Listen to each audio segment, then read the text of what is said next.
As someone who has never done a 9 to 5, I'll tell you this for free. Financial stability is a topic you should study more than you study financial freedom. And what do I mean by that? Many people talk about financial freedom but never talk about financial stability. And when you don't have predefined income, when you don't have, say, salary where you're expecting that, oh, this X amount of money comes in this day and I can do this and do this, this percentage goes to this and this percentage goes to that. If you don't have that system, you would have to build it for yourself, especially if you're a freelancer who can't tell which client is going to pay me this month or which client is going to let me go this month. Most times we don't get to talk about these things because we think, oh, once you provided you keep making money, you're going to be fine.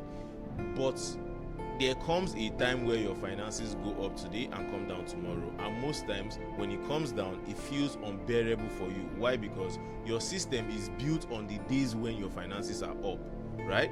You no longer know how to manage your finances when they are down. So I am going to be sharing 5 things that has helped me stay afloat every time. So provided how much I earn in a month, I am still going to comfortably manage the life I have and not be pressured in any way.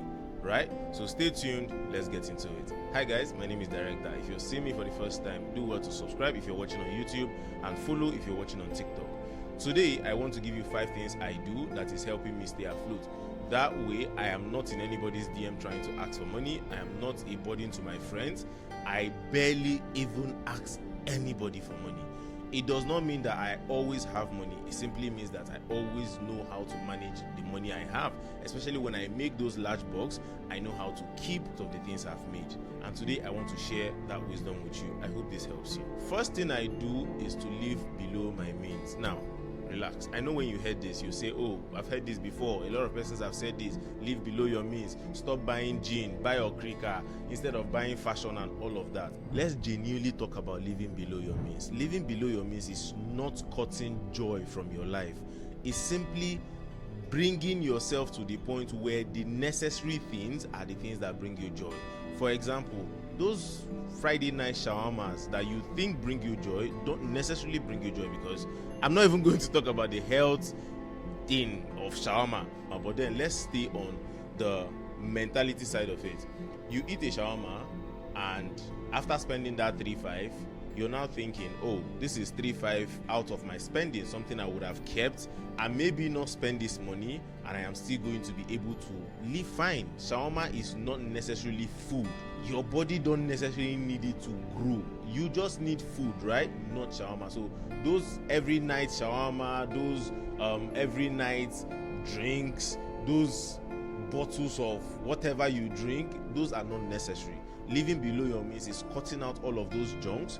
You are still going to be happy, trust me. Not going to the club does not make you less of a person. Not taking bus instead of taking Uber does not make you less of a person. Everybody takes bus.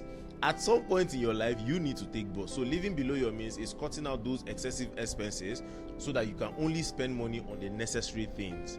Things like, instead of buying a 50,000 naira gin, you can use 20,000 naira to buy 2. Instead of buying 1 of 50,000 naira. And to be honest, nobody really cares. Nobody cares if you're wearing a Louis Vuitton of 1 million naira. Nobody cares if you're wearing a Versace. Once they see it, they might say, oh bro, look good. And immediately you leave, they forget it. Why? They are thinking about their own thing. So if you're building your life to impress people, to let them know that you have arrived, by that spending excessively just to prove a point, you're wasting your own time, you're losing your own money, because the thing is, once they leave there, they are never going to remember that you are wearing a Versace jean. You know why? Because that is not their problem. The second one is going to be build a system that keeps most of the money you make. Some of you know how to make money but don't know how to track your money. So build a system around keeping money. You can automate your savings. I made a video some time ago showing you how to automate your savings so you can use that system. Simply put, build a system around keeping money. Intentionally keep money.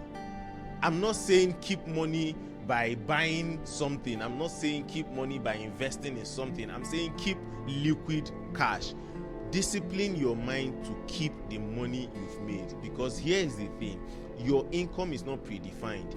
This month, you can have a very bad month where clients are not reaching out to you. The ones you're reaching out to are not getting back to you. it looks like you're not closing in new clients. You need to keep your system afloat. You need to keep paying for those ads. You need to keep being visible. You need to keep doing those things that you're doing that moves your life forward every day. And if you don't have the money to keep doing them because income stops coming, then your income is probably never even going to come, because if they don't see you, they don't buy from you and all of that. So building systems that keep money for rainy days is going to help you more than just depending on your ability to keep making more money. I hope you understand that. So we are saying savings using bank apps or whatever. You doing Ajo, you can even do Ajo if you have your friends that you trust. Save money. You guys should come together, build a group that saves money. I know there are many bad experiences to this regard, but then you have to do it with somebody you trust. So build a friend group where you guys come together, save money, and just keep money for the future. It's going to help you. This thing are habits that when you learn them, you're never going to unlearn them. Right now, when I make like a huge amount of money, it's easy for me to take out a chunk of it. I mean like a very huge chunk of it, and not go back to it, because I know that keeping that is going to help me more than spending it right now. And the third one is going to be to always show up. You're a freelancer.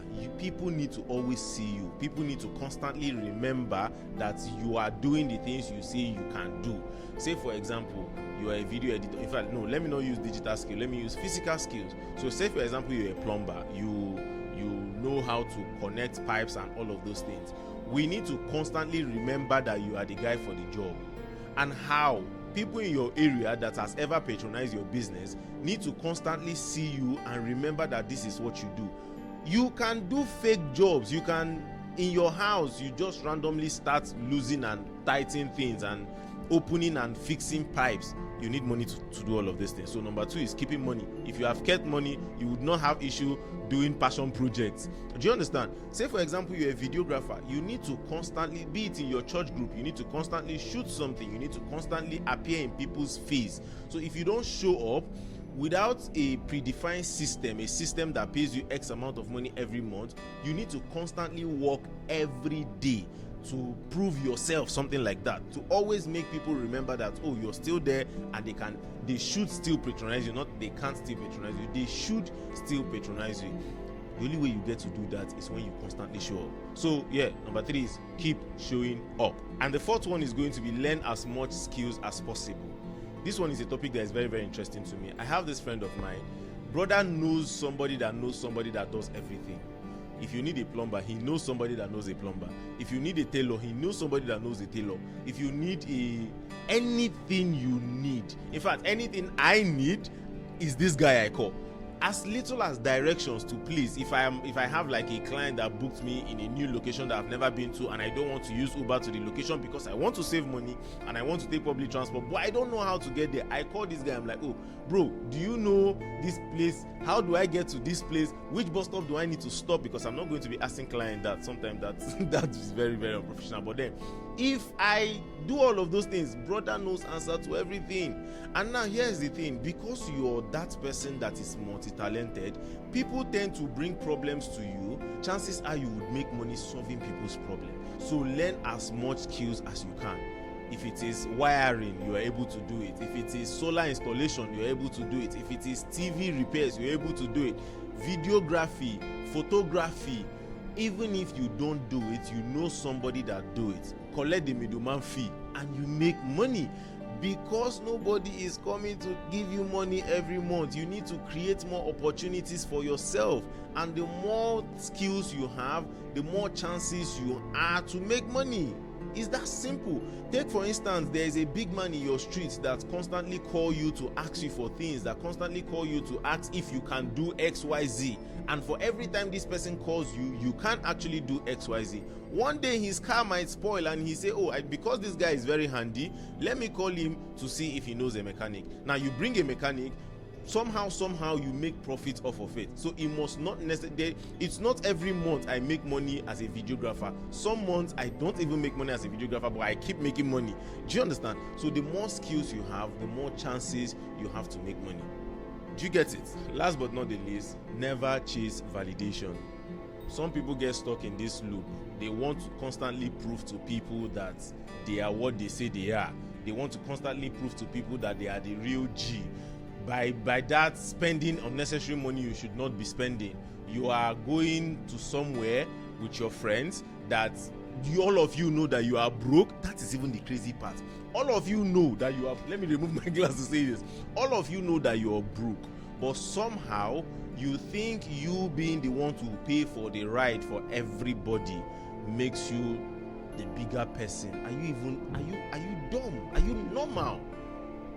All of you can't afford a 12k ride, and somehow you think you paying for that 12k gives you some sort of rep. They are still going to disrespect you. It's your friends group, for crying out loud.